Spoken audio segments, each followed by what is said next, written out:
Hola amigos, ¿qué tal? Profe Nacho con información, análisis y opinión de lo que pasa en México y en el mundo.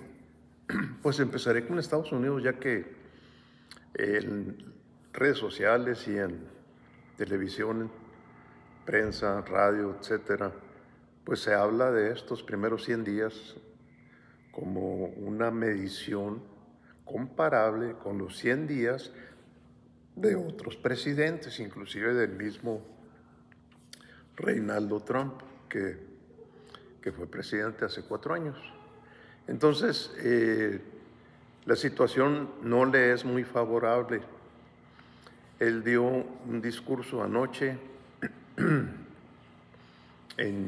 con su público y esta mañana tuvo al gabinete sentado más de 2 horas hablando de sus planes y cada quien fue exponiendo lo que está sucediendo.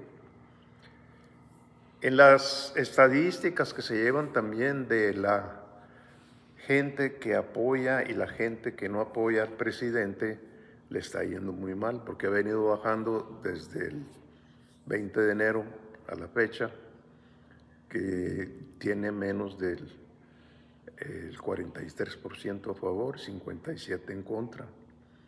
Y los expertos dicen que es la peor evaluación de un presidente en los primeros 100 días de su gobierno.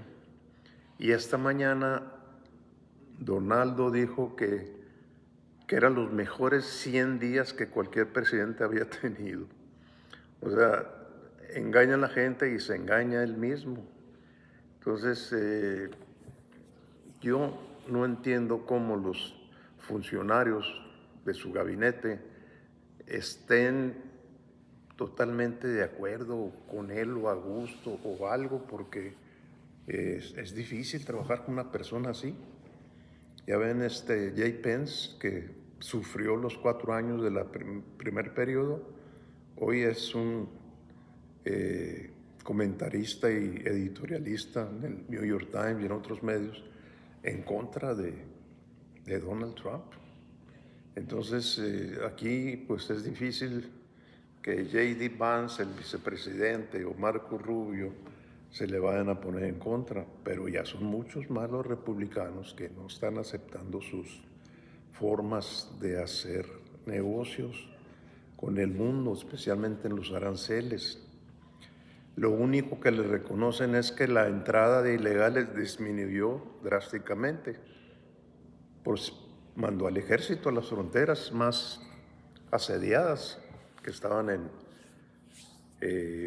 California, Arizona, hasta El Paso, Texas, pero no lo siguió el resto de Texas ni la frontera con Tamaulipas, que tal vez por ahí esté más grave el asunto, cuando menos no de personas, no de seres humanos, pero sí de drogas.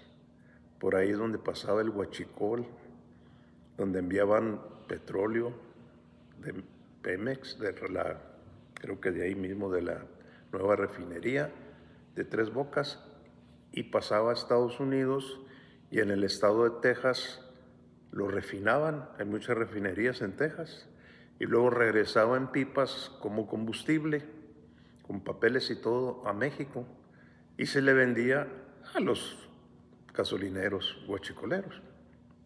Entonces, estas personas que estaban ahí, que era un matrimonio, tienen acumulados algo así como 300,000 millones de dólares de ganancias en los últimos 4 años.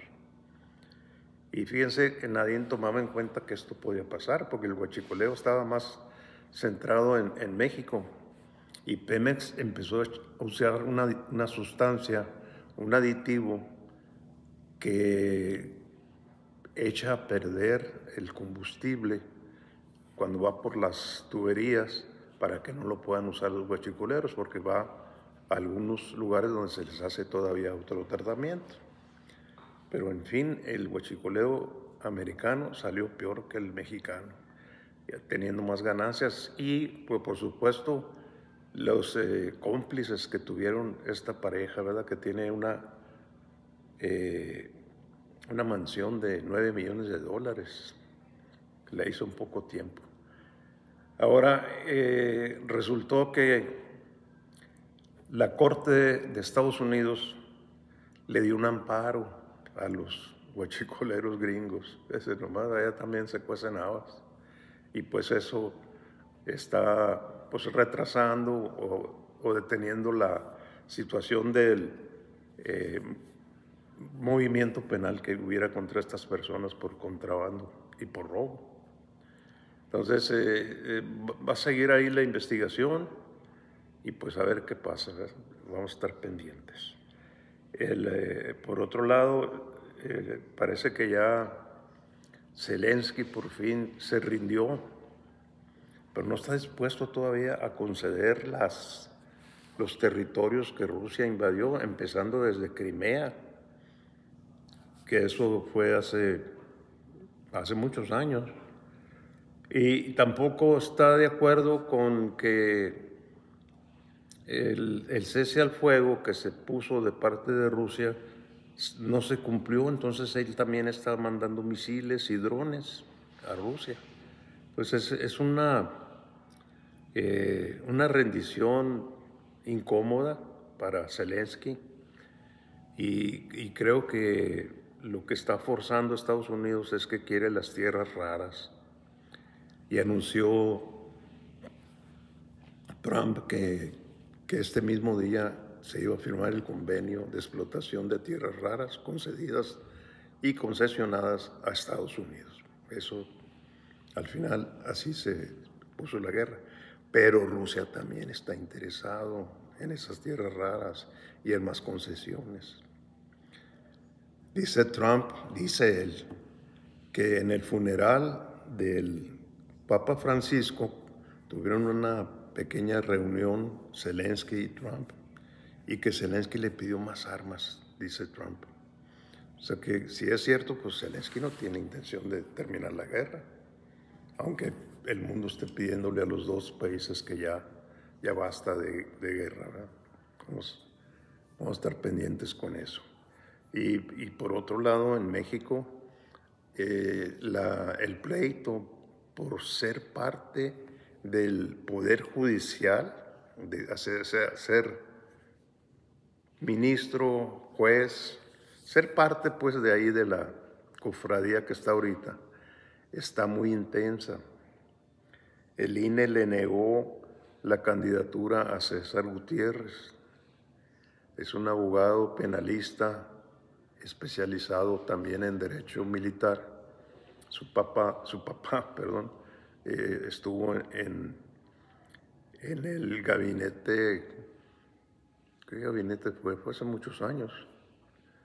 Tal vez fue Echeverría, López Portillo, no recuerdo, lo voy a checar y se los digo.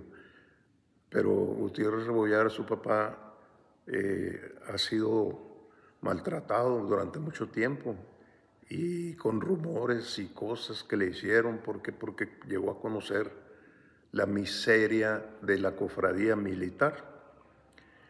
Y ahora el INE dice que César Gutiérrez, no tiene una buena reputación. ¿Y por qué no tiene una buena reputación? ¿Quién dice por qué? Pues porque era hijo de su papá y su papá no tenía buena reputación. Entonces, es uno de los mejores elementos que hay en las candidaturas. César Gutiérrez lo quieren eliminar. Pero creo yo que tienen más que perder ellos porque hay cerca de 20 personas que se colaron y no tienen buenos antecedentes. Ahí sí vamos a decir, no tienen nada de buena reputación. Pero el pleito es tremendo. Hay una señora que trabajaba en Televisa, que también es candidata y es la candidata de ahí de Azcárraga y todo eso. Y pues en ese momento de que están tramitando su candidatura para tener a alguien ahí en el Poder Judicial, se le ocurre a Carmen Aristegui sacar los Televisa Leaks por medio de un ex empleado de Televisa que cuenta toda la historia de cómo se hacen las tranzas y se siguen haciendo ahí en Televisa. Entonces a Carmen Aristegui ya le traen echado el ojo porque pues se les cae la audiencia. Es muy sabido desde hace muchos años que Televisa se vendía siempre a los gobiernos en turno, hasta que llegó López Obrador. Y ahora que está Claudia, pues tampoco se ha podido. Entonces TV Azteca y Televisa tienen muchos problemas económicos porque se les acabó el chayote. Y los demás, Telefórmula, Imagen, pues no tienen la misma audiencia, pero sí tienen los mismos chayoteros que le siguen echando al gobierno como una estrategia de quitarles votos. En las elecciones del 27 tienen pánico el PRIAN de perder su registro. Ya los rebasó MC, Partido Naranja. Y si es así, pues se van a ir de esta competencia electoral hasta que formen otro partido o con las mismas siglas quieran empezar de nuevo. Y lo veo muy difícil. Mientras esté Alito ahí en el poder y siga mangoneando y manipulando, va a ser difícil. Y en el PAN, pues mientras estén ahí Lili Téllez, Marco Cortés y todos los demás panistas, va a ser difícil también. No tienen no tienen candidato. Para el 2027, dije ahorita, entonces para el 2030, que serían las elecciones presidenciales, no tienen a nadie. Y pues lo van a ir formando. Por ejemplo, Claudia se formó como jefa de gobierno y pues le fue muy bien y le ayudó mucho eso a ganar la interna y luego a ganar la nacional. Pero del PAN y del PRI, ¿quién tienen? ¿Ustedes creen que Alito podría ser candidato? ¿O los hermanos de Coahuila? ¿O quién? O sea, no hay. La Maru Campos, la Lili Téllez, la esposa de Calderón. No están fáciles las cosas para los partidos, ni inclusive para Morena, que está teniendo muchas divisiones internas y le está faltando la estrategia de irse formando primero para el 27, la intermedia, donde va a haber cambio total de la Cámara de Diputados.